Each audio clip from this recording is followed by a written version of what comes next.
अस्सलाम वालेकुम दोस्तों, इस वक्त जब मैं ये वीडियो रिकॉर्ड कर रहा हूं तो 13 मार्च की सुबह ठीक 6 बज रहे हैं और बीती रात यानी 13 मार्च की रात मिडल ईस्ट से कई बड़ी खबरें सामने आई। ठीक रात 3:30 बजे से लेकर के सुबह 5:30 बजे के बीच ईरानी मिसाइल और ड्रोन हमलों से पूरे इलाके में हलचल मच गई है। माफ कीजिएगा, इराक नहीं बल्कि इराक में मौजूद अमेरिकी और फ्रांस की मिलिट्री बेस दहल उठे हैं। इस पूरी रात में ऐसी घटनाएं हुई हैं जिन्होंने मिडल ईस्ट की जंग को और ज्यादा संगीन बना दिया है। आज की इस रिपोर्ट में हम आपको बताएंगे 3 बड़ी और अहम खबरें, जहां खासतौर पर बात होगी इरबिल में फ्रांसीसी मिलिट्री बेस पर ड्रोन हमला, भीषण आग लगी, कई फ्रांसीसी सैनिक की मौत या घायल होने की खबरें सामने हैं। वहीं दूसरी तरफ अमेरिका का KC-135 टैंकर विमान इराक के ऊपर गिर गया है और इस घटना के बाद CBS ने एक ट्वीट डिलीट से कई सवाल खड़े कर दिए हैं। तीसरी खबर कि इराक के आसमान में अमेरिकी हेलीकॉप्टर लगातार उड़ान भर रहे हैं, जो गिरे हुए टैंकर विमान के मलबे और सैनिकों की तलाश में लगे हैं। दोस्तों, इन तीनों खबरों को एक करके तफसील से समझते हैं कि असल में क्या कुछ ये बयान कर रही हैं। जहां सबसे पहले आप इन वीडियो पर नजर डालिए। यह वीडियो इरबिल में फ्रांसीसी मिलिट्री बेस का बताया जा रहा है। भीषण आग लगी है और कई फ्रांसीसियों के घायल होने की या मारे जाने की खबर सामने है। दोस्तों, मिडल ईस्ट से इस वक्त एक बड़ी और चिंताजनक वीडियो सामने आई। उत्तरी इराक के शहर इरबिल, जो कि इराक की कुर्दिस्तान का अहम इलाका माना जाता है, वहां मौजूद फ्रांस के मिलिट्री बेस को ड्रोन से निशाना बनाया गया है। रिपोर्ट्स के मुताबिक इस हमले के बाद बेस के आसपास अचानक आग भड़क उठी है, जो देखते ही देखते फैलती चली गई। सोशल मीडिया पर सामने आ रहे वीडियोस में देखा जा सकता है कि इलाके में धुएं के बड़े बड़े गुब्बार उठ रहे हैं और इमरजेंसी टीमें मौके पर पहुंचकर आग बुझाने की लगातार कोशिश कर रही है। बताया यह भी जा रहा है कि इस ड्रोन हमले में कम से कम 6 फ्रांसीसी सैनिक या तो जख्मी हुए हैं या मारे जा चुके हैं। उन्हें तुरंत इलाज के लिए मेडिकल फैसिलिटीज में पहुंचाया गया। हालांकि अभी तक उनकी हालत के बारे में ज्यादा तफसील सामने नहीं आई है। दोस्तों, इरबिल का यह इलाका पहले ही अंतर्राष्ट्रीय फौजों की मौजूदगी की वजह से बेहद संवेदनशील माना जाता रहा। और सोचिए कि ऐसे जंग के दौरान में फ्रांसीसी मिलिट्री बेस पर हमला हो जाता है, जो फ्रांस ये ऐलान करता है कि भाई हम अपने एयरक्राफ्ट भेजेंगे अमेरिका की हिफाजत के लिए। उसके बाद ये हमला, क्या ये हमला ईरान की तरफ से किया गया या फिर ये हमला इजराइल की तरफ से ही किया गया, शाहिद ड्रोन की नकल करके, जिससे जंग की आग को और भड़काया जा सके। यह तस्वीर अब लोगों के सामने है और यह जांच का विषय लगा है, क्योंकि किसी ग्रुप ने या IRGC ने इस हमले की जिम्मेदारी नहीं ली है। और जब इराकी रेजिस्टेंस या IRGC या हिजबुल्ला या आप बात करें हुतियों की, तो ऐसे हमले जब वो करते हैं तो तुरंत ऑफिशियल बयान सामने आ जाता है। पर अभी तक किसी का कोई ऑफिशियल बयान सामने नहीं आया है और सवाल बने हुए हैं कि आखिरकार फ्रांसीसी बेस को उड़ाने का काम किसने किया है। वहीं अब आप ये दूसरी खबर देखिए। मिडल ईस्ट की जंग के बीच एक और बड़ी खबर इस वक्त सामने आई है, जिसने कई नए सवाल खड़े कर दिए हैं।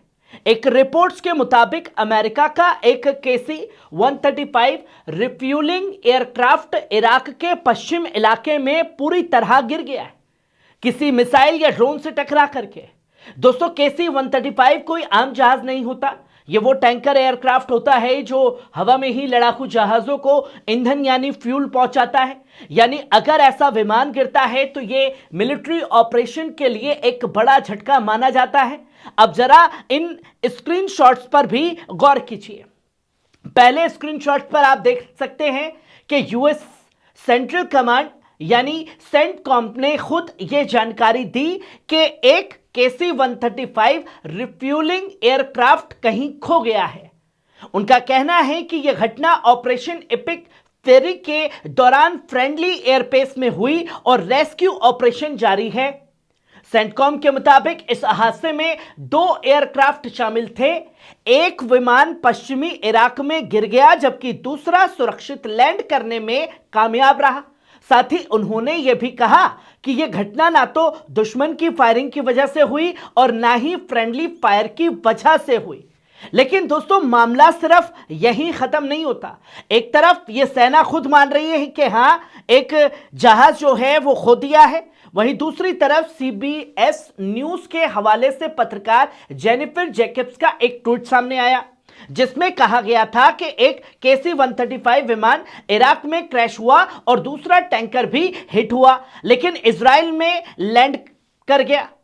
दिलचस्प बात यह है कि बाद में यह ट्वीट डिलीट कर दिया गया, जिसके बाद सोशल मीडिया पर कई तरह के सवाल उठने लगे हैं।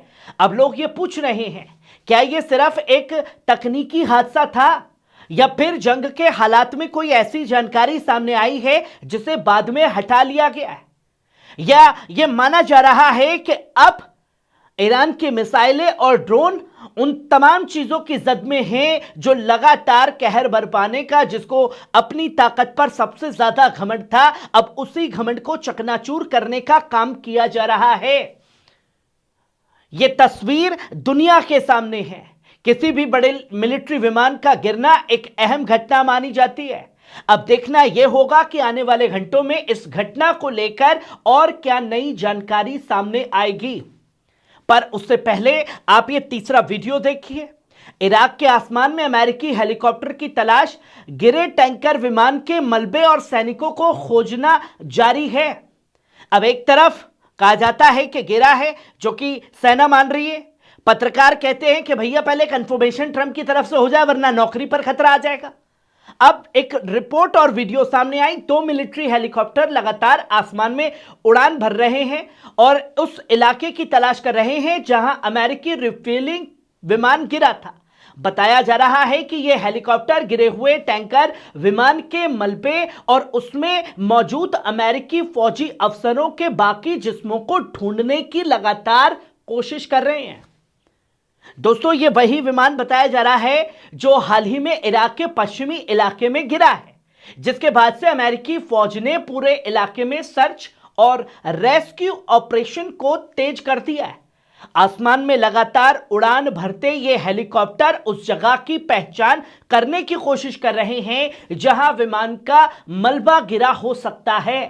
मिलिट्री सूत्रों के मुताबिक रेस्क्यू और तलाश का यह ऑपरेशन अभी भी लगातार जारी है।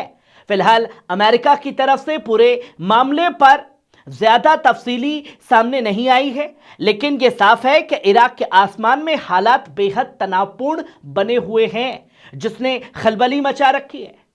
दोस्तों, आने वाले वक्त में इस हादसे से जुड़ी और जानकारी सामने आने की उम्मीद है, जिस पर पूरी दुनिया की नजरें अब बनी हुई हैं। खबर कैसी लगी कमेंट बॉक्स में आकर के अपनी राय जरूर दीजिएगा। शुक्रिया।